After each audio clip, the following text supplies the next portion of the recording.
Jésus apporte la paix. Le christianisme a accompli une immense œuvre de paix.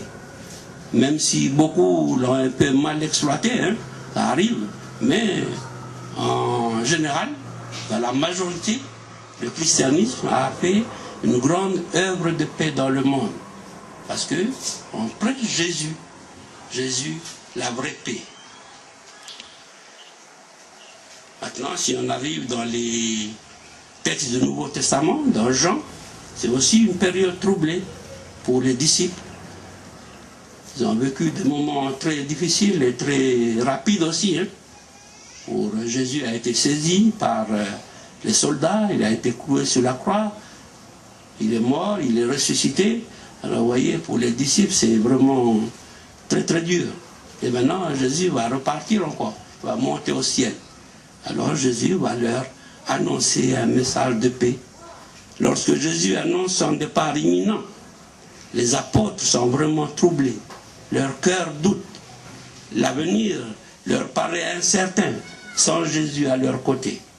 Aussi Jésus les encourage, les réconforte par ses paroles puissantes. Je vous laisse la paix. Ma paix, je vous la donne. Et je ne la donne pas à la façon du monde. Que votre cœur ne se serre pas. N'ayez peur de rien. Jésus va partir, c'est un moment difficile pour eux. Et Jésus dit, voilà, je vous laisse la paix.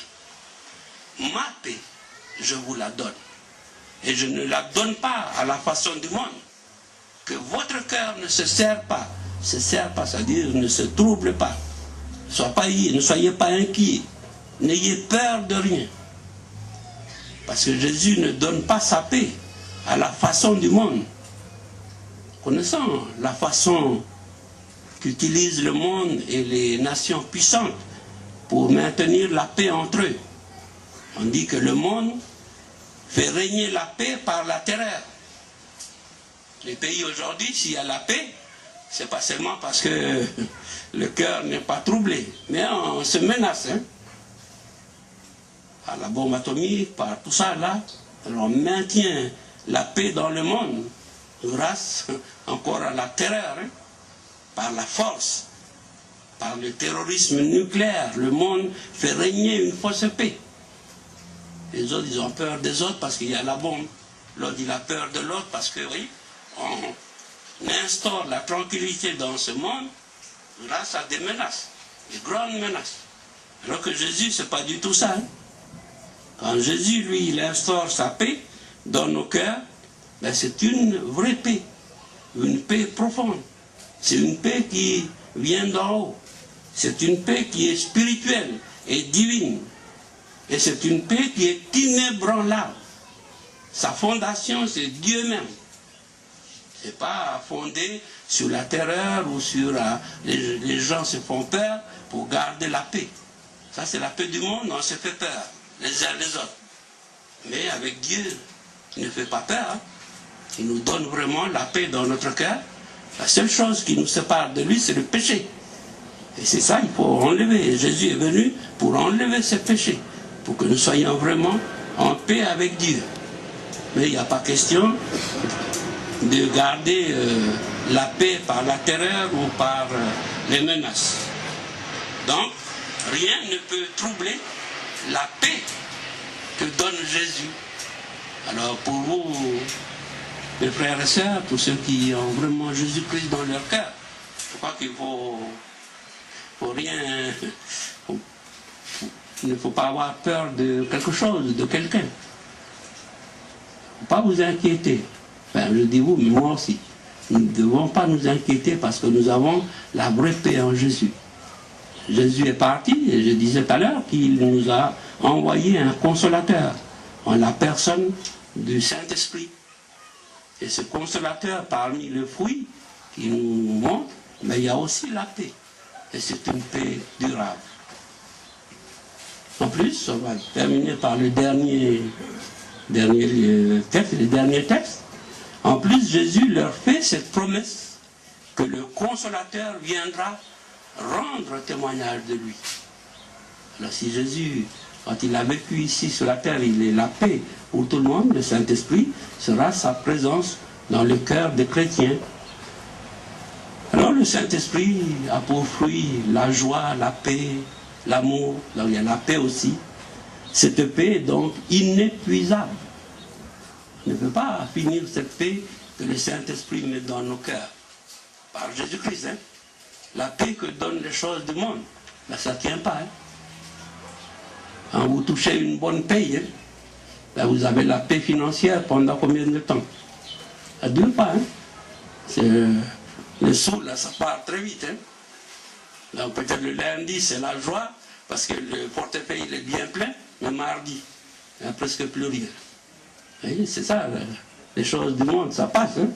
Vous voyez ce que Jésus, quand il remplit nos cœurs de sa présence, eh ben, on est rempli pour toujours, hein, jusqu'à l'éternité. Alors Jésus enseigne aux disciples, et ensuite Jésus, pour garder la paix, ben, il donne déjà des enseignements sur ce qui va venir. Et Jésus, lui, il ne cache rien. Il a dit à ses disciples qu'il y a des choses difficiles qui vont venir avec le temps. Il y aura des persécutions, des moments très difficiles. Et on a dit tout à l'heure, quelqu'un a lu que, c'est quoi que ce quartier qui a lu hein, le texte où il est dit, ils vous excluront des synagogues, ils vont vous jeter dehors des lieux de culte. Et même l'heure vient où quiconque vous fera mourir croira rendre un culte à Dieu. On peut même être tué, parce que ces gens qui nous tuent croient qu'ils font là. Ils rendent un culte à notre Dieu. Vous voyez où ça va? C'est très dur. Hein? Mais Jésus nous a déjà annoncé. Voilà. Donc je crois que ces gens, Jésus dit, ces gens qui vont agir comme ça, mais parce qu'ils ne connaissent pas Dieu. Ils ne connaissent pas le Père, ils ne me connaissent pas. Donc ils vont vous faire souffrir. Donc Jésus avertit. Je vous ai dit ces choses, afin que lorsque l'heure sera venue, vous vous en souvenir que je vous les ai dit. Je ne vous en ai pas parlé dès le commencement, parce que j'étais avec vous. Mais maintenant que je parle, je suis obligé de vous le dire, et le Saint-Esprit, hein, que je vais vous accorder, viendra vous tenir compagnie. Voilà. Donc maintenant, nous, on a parlé tout à l'heure, je parlais aux chrétiens de l'église évangélique libre. Hein. Je sais pas, nous vivons des moments difficiles aussi en ce moment. Il y a des questions que nous nous posons. Hein. Posons des questions sur notre avenir, sur ce qu'on va faire demain. Mais je crois que si on est en Jésus-Christ, là nous n'avons pas à craindre. Il faut avancer tranquillement, sans avoir peur. Nous ne sommes pas les décideurs de l'avenir. C'est lui là-haut. Même si on a des adversaires qui croient tenir les choses de l'avenir, ah non, c'est lui. Alors, je voudrais simplement nous encourager tous, vous comme moi, hein, à marcher avec le Seigneur, à marcher dans la paix. Quoi qu'il arrive, nous n'avons pas à craindre l'avenir de notre Église, l'avenir de la jeunesse demain. Il faut faire confiance dans notre Dieu. Alors si ce matin, il y en a qui sont venus avec un cœur un peu lourd, peut-être pour leur quotidien aussi, parce que ce n'est pas facile, je voudrais vous dire que Dieu, il vous connaît, avant que vous ne le connaissiez. Hein. Alors faites-lui confiance. Tout ce que je voudrais simplement apporter de la part de notre Seigneur ce matin, c'est de vous dire acceptez la paix de Jésus. Jésus dit, je vous donne la paix. Maintenant, accepter, c'est toi, mon frère ou ma soeur. C'est à toi d'accepter la paix de Dieu, la paix de Jésus. Et cette paix, c'est être en règle avec Dieu. Donc, dès ce matin, recevez le Seigneur Jésus dans votre cœur, parce que c'est lui le lien entre nous et notre Dieu, et que Jésus-Christ mette sa paix dans nos cœurs, afin que nous n'ayons peur de rien, ni de notre avenir, ni de ce qui va se passer tout à l'heure ou demain. Faisons simplement confiance en Dieu. Alors que la paix de Dieu soit avec nous tous. Amen.